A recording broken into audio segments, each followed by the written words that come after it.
Арьсан эдлийн хаан Gucci брендийн амжилтанд хүрсэн түүх. Брэнд гэдэг бол он цаг хугацааны туршид үнэт чанараа үлгээх чанар чансаагаа үеийн үед баттгахсаар байдаг гайхалтай ойлголт билээ.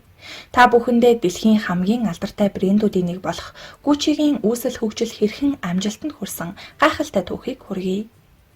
Загварын ертөнцийн хаан алдарт дизайнер бизнесмен Gucci 1881 онд Италийн Флоренц хотод төржээ.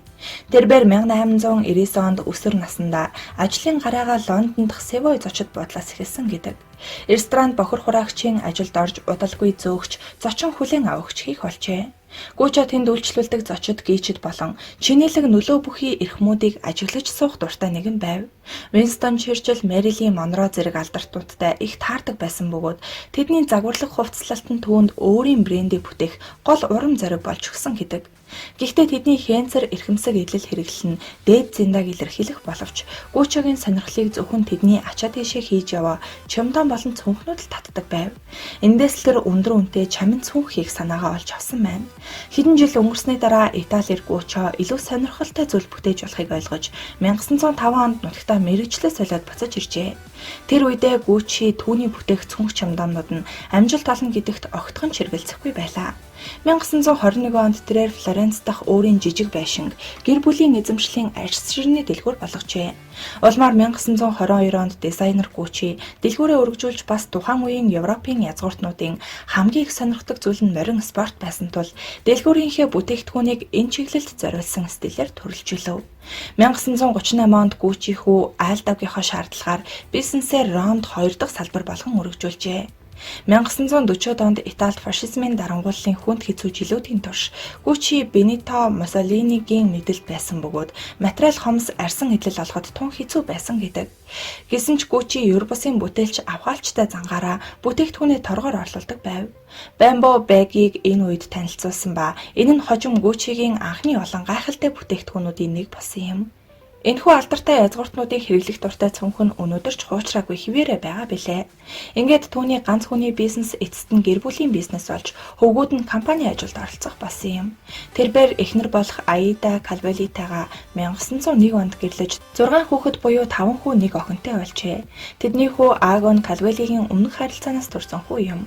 Vasco, Aldo, Ugo, Rodolfo Gucci нар түүний компанид томоохон үүрэг гүйцэтгэж харин охин нь компани ажилд төдийлөн оролцдоггүй байжээ. Компани доторх эрх мэдлийг барихын тулд ах дүүсийн өрсөлдөөн маш ширүүн байсан бөгөөд 1980-ад он гэхэд энэ нь гэр бүлийг бутархах хэмжээнд хүртэл ноцтой асуудал болж иржээ. 1920-ад оны дундуур Gucci Нью-Йоркийн орчин үеийн урлагийн музейн хүндтэй үзмэр болж чадсан цорын ганц хамгийн алдартай алтадмал оёдолтой гутлуудыг бүтээсэн байдаг. Аажмаар Gucci улсынхаа арьсан гоёлын хамгийн шилдэг маструудын нэг болж чадсан билээ. Учир нь донж загварууд нь хот газрын хамгийн шилдэг гоёлуудын төлөөлөл шингэсэн гэж үздэг.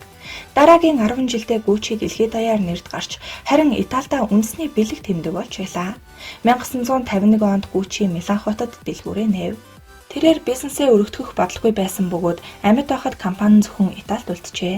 Gucci нас барахаас 2-7 хоногийн өмнө түүний хөвгүүд Aldo, Rodolfo, Vasco нар Нью-Йоркт Gucci-гийн нэрийн дэлгүүрийг нээсэн байна. 1950 онд Италийн салбар урлан бас нэгэн нэртэй бүтээгдэхүүн гаргажээ. Тэр нь домогт Grace Kelly-гийн очоор гайхалтай нэрд гарсан Flora хэмээх хүзүүний оролт юм. 1953 онд Gucci хавдрын улмаас таалал төгсжээ. Түүний үеийг 5 дахь хүү Maestro Maurizio өвлөн авч улмаар 1987 оноос Gucci-гийн ерөнхийлөгч болсон юм. Эцэг нь түүнд тухайн үедээ энэ брендийн бүтээгдэхүүний гол баримтлах дүрм шилдгээс өөр ямар ч стандарт байж болохгүй гэдгийг сайтар зааж сургасан гэдэг. Хүүч эцгийнхээ итгэлийг хүсэрдүүлсэнгүй. Брендийнхээ стил төрхийг тэр чигээр нь хадгалж авч чадсан юм. Харамсалтай нь энэ л үед Gucci-гийн хувьд удаан хугацааны азгүйтгэлийн үе эхэлсэн юм. Компанийн 50% хувьцааг Бахрейны Баян групп худалдан авав. Ихэнх үедээ бүх зүйл муугүй явж байсан ч удалгүй хувьцаа эзэмшигчдийн хоорондын харилцаа хурцдаж улмаар шүүгдэхтэй хүрсэн байна. 1990 онд л гэхэд 37.8 сая долларын алдагдал хүлээж модны ертөнцийг алмаарууллаа. 1990-ад оны эхээр Италийн нэртэй энэхүү брендийг авьяаслаг Tom Ford мөн Dawn Melo хэмээх загварын ордны дэд ерөнхийлөгч хамтдаа тулгуурлан маш богино хугацаанд бүх зардал нэр төрлийн тоо хэмжээг зөөлж улмаар компани цоо шин зохион байгуулалтын ачаар хэмнэлт хийж чадав. Ийхүү 2 жилийн дараа Ford Gucci-гийн байр суурийг бүрэн сэргэж түүний гаргасан оёдлуудаар гойсон сонгодог загварын гутлууд монголчууд нь жинхэнэ хит болсон юм. 1995 онд гунигт явдал боллоо. Маурица Гуччи алагдаж энэ хэрэгт түүний эхнэрийг буруутгажээ. Тэр ондоо Фордын гаргасан Jet Set цуглуулгын нарийн бэлхүүстэй торгон өмднүүд, үнэт эрдэнсийн чулууных шиг өнгөтэй цамцнууд нь хамгийн тачаангүй, хамгийн эрэлттэй тооцогдож байлаа. Италийн алдарт брендийн алдагдсан нэр хүнд нь буцан сэргснээр барахгүй хэд дахин өссөн гэдэгтээ хинч маргаахгүй байлаа. Мөн Gucci брендийн Genius Jeans 1998 онд $3,134-аар үнэлэгдэж дэлхийн хамгийн үнэтэй джинсэн өмд болж Guinness-ийн наманд бичигдэж байсан юм. 2003 онд Милан хотноо Ford Gucci-гийн түүхэнд шинэ хуудсыг нээлээ. Хамгийн чамин даваануудыг ашиглан чөлөөт байдал шинэлэг санаануудыг хослуулсан, дончтой хаажилбарууд олон янзын иж бүрдэл чимгээс бүрдсэн, зарим хэсгүүдээр биеийн галбирыг ил гаргасан хувцсны цуглуулга нь үйлчлүүлэгчдийг ихээр татав. Гэвч яг жилийн дараа Ford Италийн брэндтэй хийсэн гэрээг сунгах бодлого байгаагаа зарласан байна. Энэ нь Gucci-гийн шүтэн бижигчдийн хувьд цэлмэг тэнгэр гинэт бүрхэг шиг болжээ. Агуу дизайнерыг үдэх арга хэмжээ 2004 оны 2 сард Миланы модны удирдлагуудаар болжээ. Үзүүлбэрийг тойрсон уур амьсгал сэтгэл хөдлөлөөр дүүрэн байж Ford-ийн Gucci дэх үеийн цуглуулгууд үргэлжилж хурсан олон түүнд 20 минутын алга туршилтаар хүндэтгэл үзүүлсэн байна. Тус загварын ордны удирдлага шин загвар зохион бүтээгч яаралтай хайж болох шаардлага гарав. Аз таарч эмэгтэйчүүдийн цуглуулгын загвар зохион бүтээгчээр одоо хүртэл ажиллаж байгаа. Frida Giannini-г урьж ажиллуулахаар болжээ. Дэлгүүрийн эзэн Gucci-гийн зохиож байсан морины амгаа дөрөвний лого нь бүтэн 100 жилийн дараа тансаг хэрэглээний бэлэг тэмдэг болжээ. Бүсгүйчүүдийн мөрөөдөл болсон энэ брендийн үзүүлэлт өнгөрсөн үеийнхээс 2% буурсан боловч топуудын нэгнээс гараагүй хэвээр байв. 2005 онд Gucci брэнд UNICEF-т гишүүнээр элссэн бөгөөд нийт орлогынхоо тодорхой хувийг ядуу буурай орны хүүхдүүдийн цэвэр усны хэрэглээ болон боловсролыг дээшлүүлэхэд хандуулсаар иржээ. Тус брэнд 2008 онд Business Week сэтгүүлээс жил бүр гаргадаг топ 100 брэнд чагсаалтын 45 дугаарт 8.2 тэрбум $8 орлоготойгоор бичигдэж байжээ. 2008 оны байдлаар Gucci брэнд 11.5 тэрбум $-ын үнэт хүрч байна. Асын хараагаараа гайхагддаг дизайнер Frida Giannini-гийн ачаар өдгөө угсарсан G үсэгний логотой цүнхнүүд дэлхийд даяар нэр хүндээ өргөсөөр байгаа билээ. Тэрээр Gucci-д чимэглэлийн дизайнераар ирэхийн өмнө 5 жил Fendi-д ажиллаж байсан бөгөөд тухайн жилийнхээ Time сэтгүүлийн дэлхийн хамгийн нөлөө бүхий 100 хүний чагсаалтанд багтсан байна. Магадгүй Gucci-д Frida Giannini авчирсан хамгийн гол зүйл бол давтагдшгүй эмэгтэй хүний сэтгэмж юм. Одоо ч гэсэн энэ алдартай загварын гаргасан хувцас чимэглэл болгон хамгийн чанартай дэгжин хийнцэрт тооцогдоод зогсохгүй.